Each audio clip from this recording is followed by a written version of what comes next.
मंच पर उपस्थित आज के कार्यक्रम के उत्सव मूर्ति महाराष्ट्र के पूर्व मुख्यमंत्री श्रीमान नारायण राणे जी, महाराष्ट्र के पूर्व मुख्यमंत्री और प्रतिपक्ष के नेता, भारतीय जनता पार्टी के नेता श्री देवेंद्र फडणवीस जी,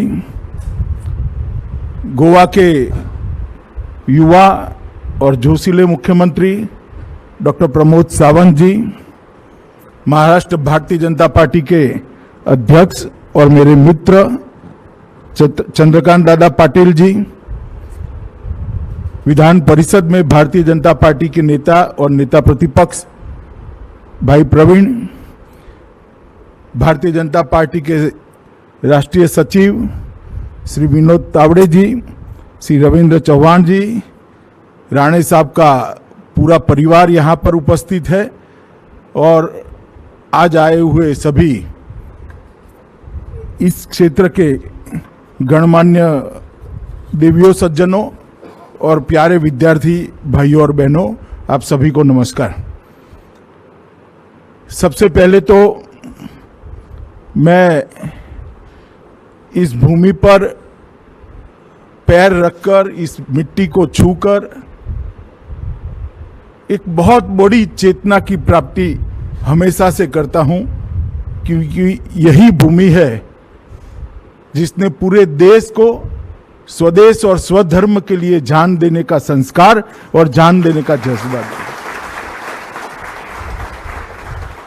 जब मुगलों का शासन था, औरंगजेब का शासन था, चहु और घोर अंधेर रात्रि दिख पड़ती थी, कहीं पर तनिक मात्र भी प्रकाश के चिन्ह दिखाई नहीं पड़ता था।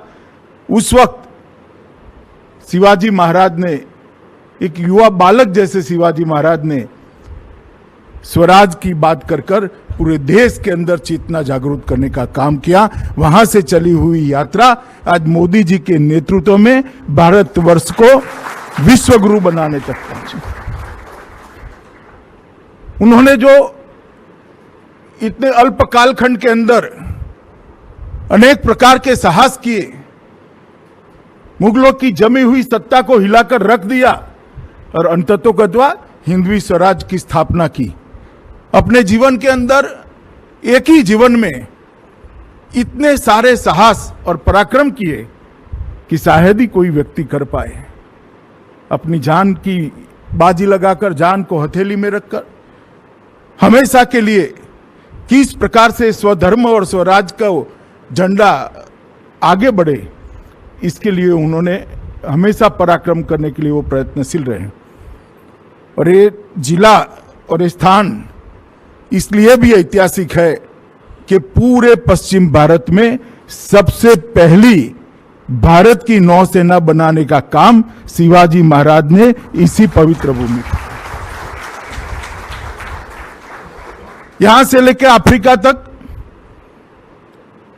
जो दरियाई लुटेरे माल की आवाजाही को रोकते थे, और उस वक्त अंग्रेजों ने भी, यूरोपियनों ने भी दृष्टि डालना शुरू किया था।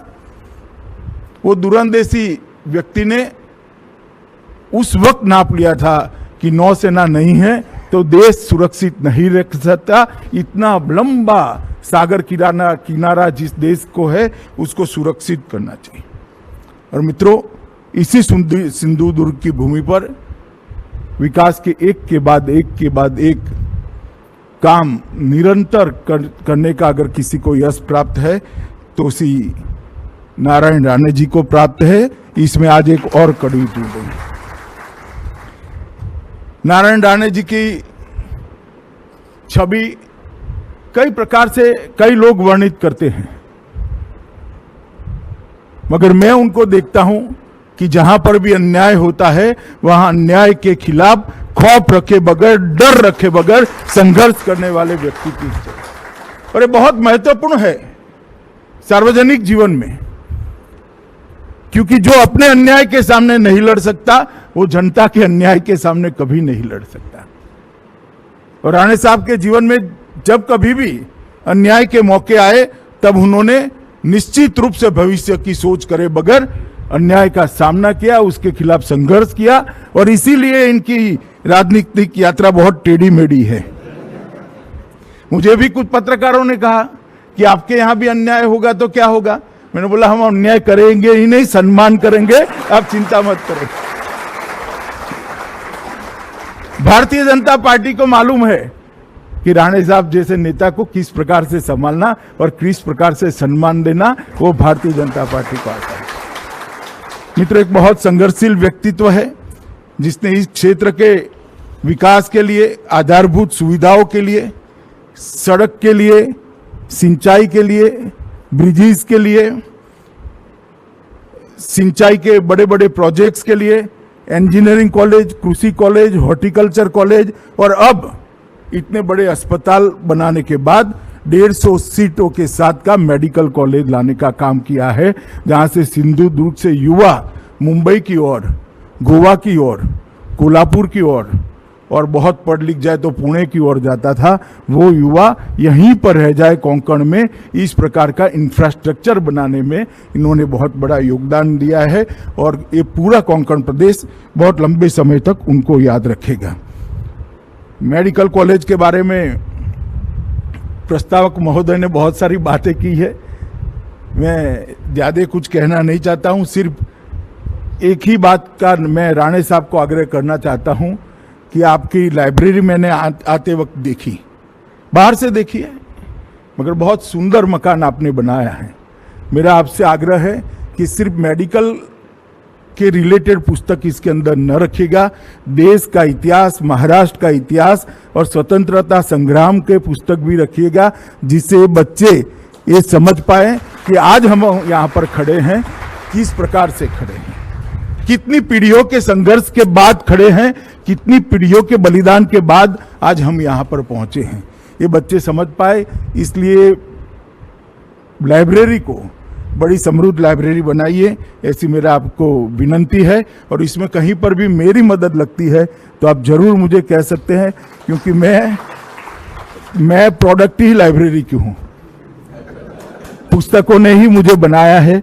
इसलिए मेरा हमेशा आग्रह रहता है कि लाइब्रेरी जितनी भी बढ़ती है, इतनी देश की युवा पीढ़ी ज़्यादा तरक्की करती है।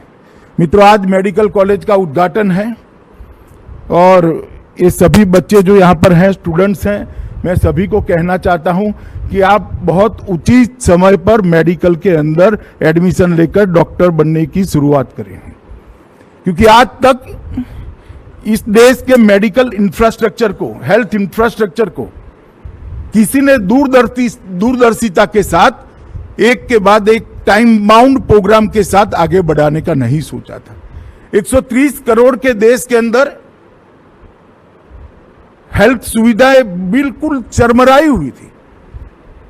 काफी लोगों को इसका एहसास था, जो WHO के रिपोर्ट्स को पढ़ते थे, इसका एनालिसिस करते थे, सबको एहसास था।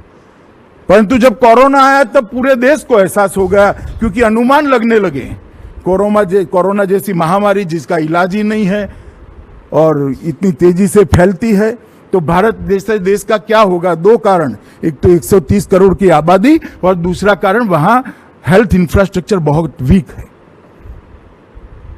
मित्रों, परंतु मोदी जी के नेतृत्व में हमने कोरोना की लड़ाई यूनिक प्रकार से, एक अलग प्रकार से, और दुनिया अब इसको मॉडल समझती है, इस प्रकार से लड़े। समय पर लॉकडाउन किया, जन जन को लॉकडाउन के जोड़ने के लिए जनता कर्फ्यू का ऐलान किया, आत्मबल बढ़ाने के लिए दिया प्रगटाने का ऐलान किया गया, घंटी बजाने का ऐलान किया गया, सब कोरोना वॉरियर्स का उत्साह बढ़ाने के लिए इनके सम्मान की बात को आगे ले गए।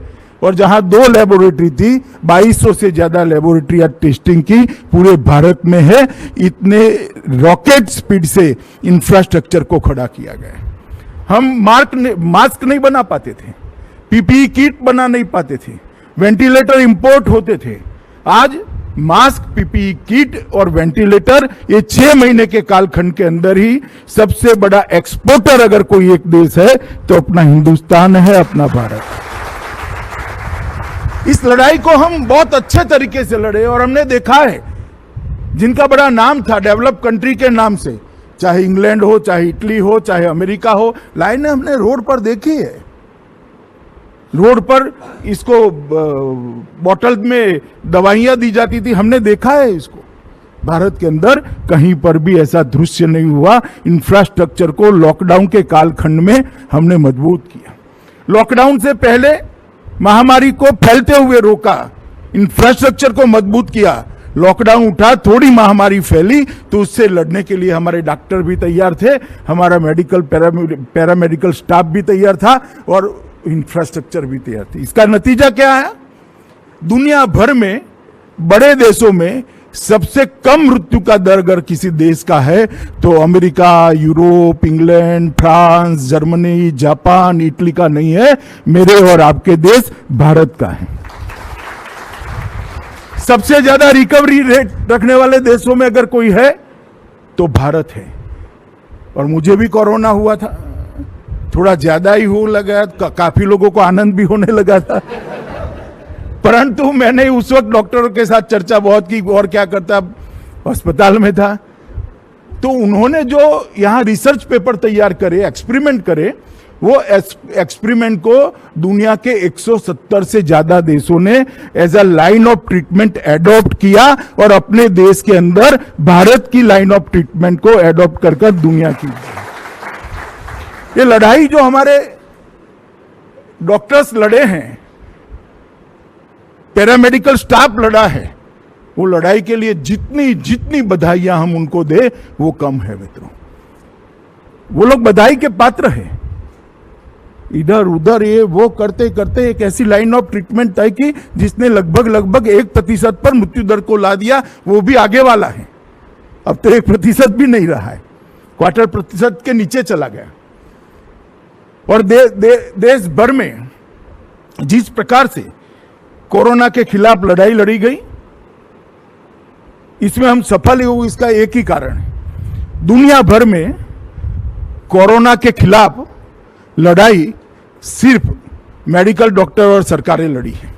दुनिया भर में गवर्नमेंट लड़ी और मेडिकल फील्ड के हमारे दोस्त लड़े, परंतु भारत के अंदर मोदी जी ने इस प्रकार से इस लड़ाई को लड़ा कि सरकार, राज्य सरकार, डॉक्टर, पैरामेडिकल स्टाफ और 130 करोड़ का जन ये लड़ाई के अंदर इन्वॉल्व हो गया और इस लड़ाई को हम जीते। और इसका ही नतीजा है कि आज हम वी शेप अर्थतंत्र में वी शेप रिकवरी के साथ फास्ट आगे बढ़ रहे हैं, क्योंकि यहां हमने काफी कुछ कंट्रोल कर लिया है। और दुनिया का सबसे बड़ा वैक्सीनेशन का प्रोग्राम 21 दिन में 55 लाख से कल शाम को 55 लाख का आंकड़ा हम क्रॉस कर गए। 21 दिन में 55 लाख से ज्यादा लोगों को वैक्सीनेशन करने का काम हमने समाप्त कर दिया है। 2 वैक्सीन हमारी आ गई है और 4 वैक्सीन हमारी पाइपलाइन में है। अगर भगवान ने सब कुछ इसी स्पीड से चालू रखा तो 70% दुनिया को वैक्सीन भारत के वैज्ञानिकों ने बनाई हुई दी जाए। केवल भारत नहीं, 70% दुनिया को। और अब तक हम 14 देशों को वैक्सीन भेजने का काम कर चुके हैं और हमारे देश में इतना फास्ट वैक्सीनेशन का प्रोग्राम चल रहा है। इसको और तेज करने का भी प्रधानमंत्री जी ने सोचा है। आगे पर इसकी घोषणा आएगी तब आपको मालूम पड़ेगा। यहां पर इतने सारे मेडिकल छात्र बैठे हैं। मैं इस सभी को कहना चाहता हूं कि दोस्तों, आप लोगों ने ऐसे समय में मेडिकल में एडमिशन लिया है जब सरकार का पूरा फोकस मेडिकल क्षेत्र को आगे बढ़ाने के लिए, हेल्थ इंफ्रास्ट्रक्चर को मजबूत करने के लिए। और इसीलिए मैं पहले 6 वर्ष का बैकग्राउंड थोड़ा बताना चाहता हूं। 6 वर्ष पहले जब भारतीय जनता पार्टी का शासन आया, यूपीए का शासन था, उस वक्त मेडिकल कॉलेजों की संख्या 31 मार्च 2014 को 381 थी, 381, और आज उसको बढ़ाकर 562, मतलब 50% बढ़ गई। एक और 70 साल में बनाए गए मेडिकल कॉलेज और एक बार 6.5 साल में बनाए गए मेडिकल कॉलेज, लगभग 50% बढ़ोतरी करने का काम नरेंद्र मोदी सरकार ने किया है। बजट पहले हेल्थ का 13-14 के बजट के आंकड़ों को ले लो तो 27,145 करोड़ रुपए था, सिर्फ 27,145। अभी निर्मला बहन बजट लेकर आई, वित्त मंत्री जी, 20-21 के बजट के अंदर 94,453 करोड़ का बजट ये भारतीय जनता पार्टी की सरकार ने, 27,000 से 94,000 करोड़।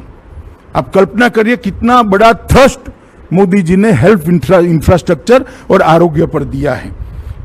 इसी प्रकार से एम्स 2 थे, आज 22 एम्स को स्वीकृति दे दी गई है, 18 एम्स बन चुके हैं और 18 जगह आपकी जगह पहला batch, second batch, third batch, fourth batch, fifth batch तक पहुंच गए। तो 20 एम्स ये 6 साल में बढ़े, 70 साल में 2 एम्स बने थे। यूजी की सीटें जो 54,300 थी उसको बढ़ाकर 84,649 करने का काम भारतीय जनता पार्टी की नरेंद्र मोदी सरकार ने। इसी तरह से पीजी की सीटें 30,191 थी, अब 54,275 कर दी गई हैं। और मित्रों, ढेर सारे सुधार इसके अंदर लाए हैं। डॉक्टरों की संख्या बढ़ेगी, पीजी डॉक्टरों की मतलब प्रोफेसरों की भी संख्या बढ़ेगी, मेडिकल इंफ्रास्ट्रक्चर में बढ़ावा होगा और ढेर सारे सुधार किए हैं।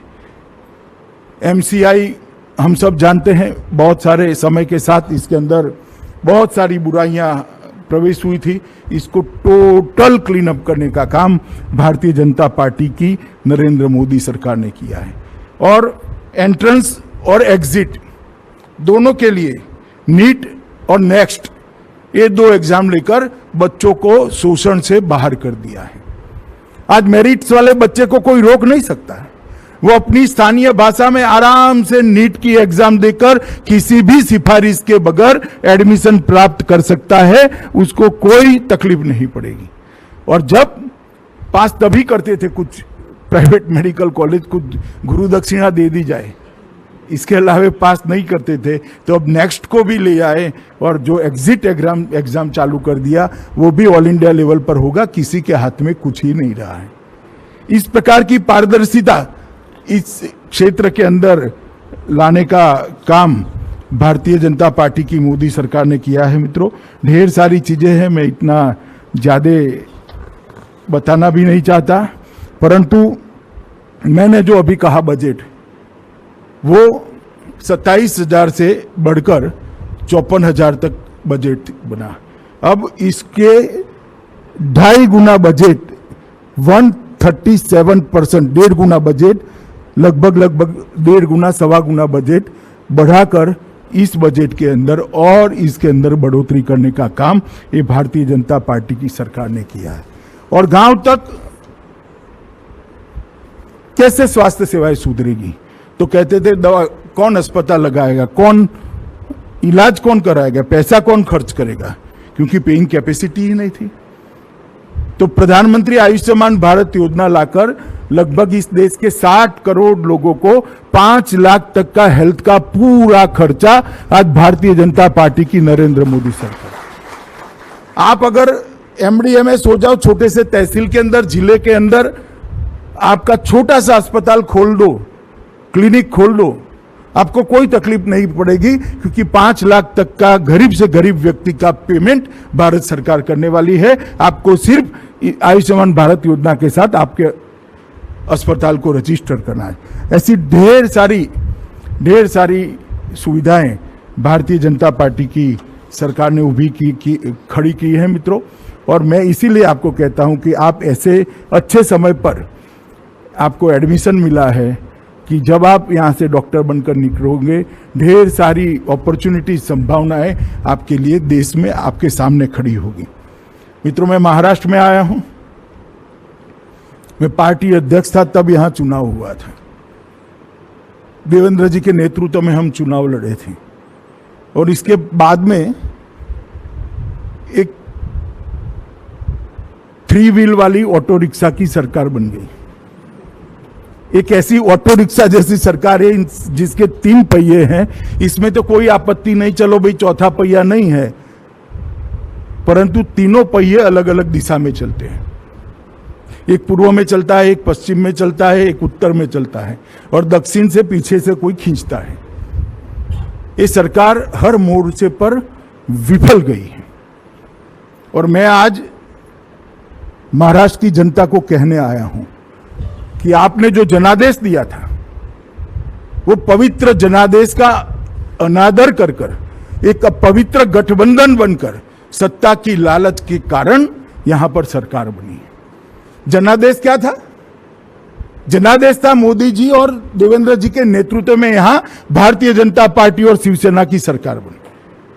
जो कहते हैं कि हमने वादा तोड़ा है, मैं इनको याद कराना चाहता हूं, भैया हम तो वादे पर खड़े रहने वाले लोग हैं। इस प्रकार के सफेद झूठ नहीं बोलते हैं। बिहार में देवेंद्र जी इंचार्ज थे, हम चुनाव लड़े। बिहार में नीतीश जी हमसे ज्यादा सीटें लड़ते थे। हमारा वादा था कि एनडीए की सरकार बनती है तो नीतीश जी मुख्यमंत्री बनेंगे। हुआ ऐसा कि हमारी सीटें ज्यादा आई, उनकी सीटें कम आई। नीतीश जी ने राजनीति के हिसाब से कह भी दिया कि आप भाजपा का मुख्यमंत्री बनाइए, आपका अधिकार है क्योंकि आपके एमएलए ज्यादा चुनकर आए हैं। परंतु भारतीय जनता पार्टी के नेतृत्व ने निर्णय किया, प्रधानमंत्री जी ने निर्णय किया कि भारतीय जनता पार्टी वादे से नहीं मुकरती है और आज नीतीश कुमार जी बिहार के मुख्यमंत्री। और ये कहते हैं हमें एक कमरे में वादा दिया था और मैंने वादा दिया था। मैं कभी कुछ कमरे में नहीं करता, डंके की चोट पर सार्वजनिक रूप से करता हूं। कभी मैंने कमरे की पॉलिटिक्स नहीं की। मैं जनता के बीच में रहने वाला व्यक्ति हूं और नहीं डरता किसी से। जो होता है वो सबके बीच में धड़ल्ले के साथ मैं बोलता हूं। और मैं फिर से कहने आया हूं कि ऐसा कोई वादा नहीं किया था। चलो मान लो वादा किया था, तो उद्धव जी आपकी सभी प्रत्याशियों के बैनर पर आपसे 2.5 गुना बड़ा फोटो नरेंद्र मोदी का लटका कर आप प्रचार करते थे। मोदी जी के नाम पर वोट मांगते थे। मेरे साथ आपकी रैली हुई, मोदी जी के साथ आपकी रैली हुई। हर जगह हमने कहा कि एनडीए की सरकार बनाइए, देवेंद्र फडणवीस हमारे नेता है, वो मुख्यमंत्री बनेंगे। क्यों नहीं बोले भाई आप? उस वक्त क्यों नहीं बोले? परंतु मित्रों, ना कोई ऐसा वादा था, न ऐसी बात हुई थी। सत्ता के मोह के अंदर बाला साहब ठाकरे के सारे सिद्धांतों को तापी नदी में डालकर ये सत्ता पर बैठ गए। आज धारा 370 हटती है, डरते डरते डरते डरते स्टेटमेंट करते, हम स्वागत करते हैं, हम स्वागत करते हैं। भव्य राम मंदिर बनाने का फैसला होता है, मैं जाऊंगा नहीं जाऊंगा, ये करूंगा वो करूंगा। क्यों भाई, क्या होगा? हम तो कभी नहीं डरे। पूरा ऑपोजिशन खिलाफ बैठा था, हमने दम के साथ हमारी बात की और धारा 370 को देश के संविधान से उखाड़ कर फेंका। राम जन्मभूमि मंदिर 550 साल से दुनिया में हिंदू जहां पर भी रहता था वो ये मानता था कि प्रभु श्री राम का उनके जन्म स्थान पर एक बहुत बड़ा भव्य मंदिर बनना चाहिए। नहीं होता था। आजादी के बाद भी 70 साल हो गए, नहीं होता था। दूसरी बार भारतीय जनता पार्टी की सरकार बनी। देश की जनता ने नरेंद्र मोदी जी को मैंडेट दिया और नरेंद्र मोदी जी ने इसका एक ट्रस्ट बनाकर इसका भूमि पूजन कर अब श्री राम जन्मभूमि मंदिर के बनने की द्रुत गति से शुरुआत हो गई है। 2 साल के अंदर ही आसमान को छूने वाला प्रभु श्री राम का मंदिर वहां पर।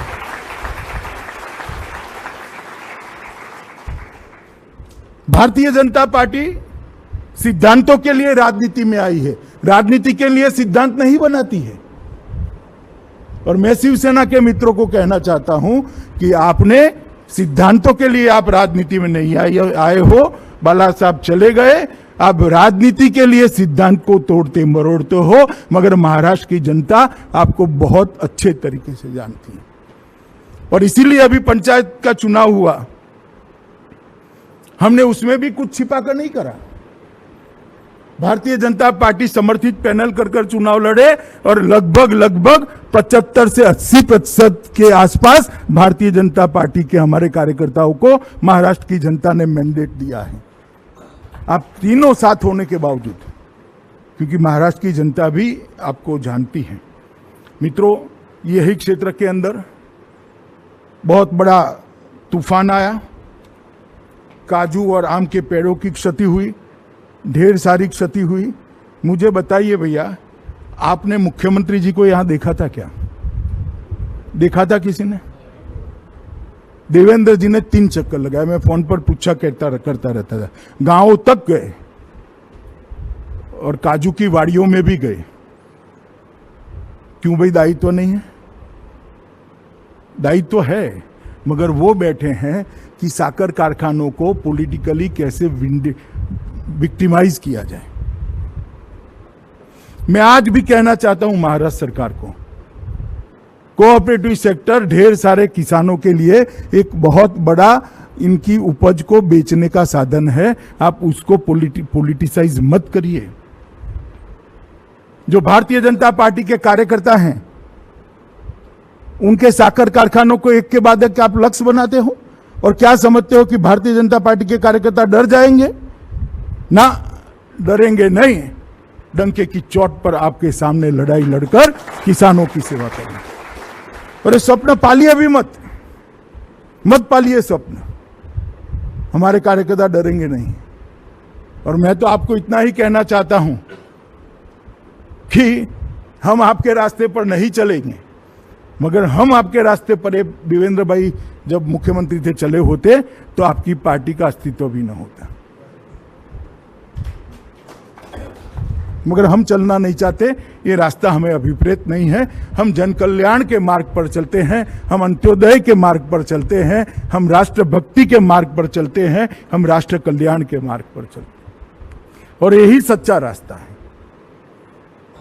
मित्रों, मैं इतना ही कहना चाहता हूं कि आज जब मैं यहां पर आया हूं, एक बहुत बड़ी पढ़ाई लिखाई की व्यवस्था और वो भी मेडिकल फील्ड के अंदर शुरू होने जा रही है। हम सब की शुभकामनाएं राणे परिवार के साथ हैं। आपने जिस तरह से संघर्ष कर कर ये पहाड़ को, मैंने देखा कई जगह थोड़ा चक्कर लगाया, पहाड़ काट काट कर हर जगह को बनाया गया है। पहाड़ को काट कर जिस तरह से कॉलेज बनाई है, आने वाले दिनों में मेरे सामने बैठे ऐसे हजारों बच्चों के जीवन में ये पथदर्शक बने और ये बच्चे भारत के हर गरीब के स्वास्थ्य को अच्छा करने के लिए हमेशा दिन रात अहरनिश लगे रहें। आप सबसे भी मेरा अनुरोध है कि पैसे तो आप जरूर कमाइएगा, कमाएंगे भी, क्योंकि आप माँ सरस्वती की उपासना कर रहे हैं, अभ्यास कर रहे हैं, मगर पैसे के साथ साथ पुण्य भी कमाने का रखिएगा। कोई गरीब की दुआ मिल जाएगी तो करोड़ों रुपयों से बड़ी होगी। इतना ही बात मैं करता हूं। फिर से एक बार अनंत अनंत शुभकामनाएं राणे साहब और उनके परिवार को देकर मेरी वाणी को विराम देता हूं। भारत माता की जय।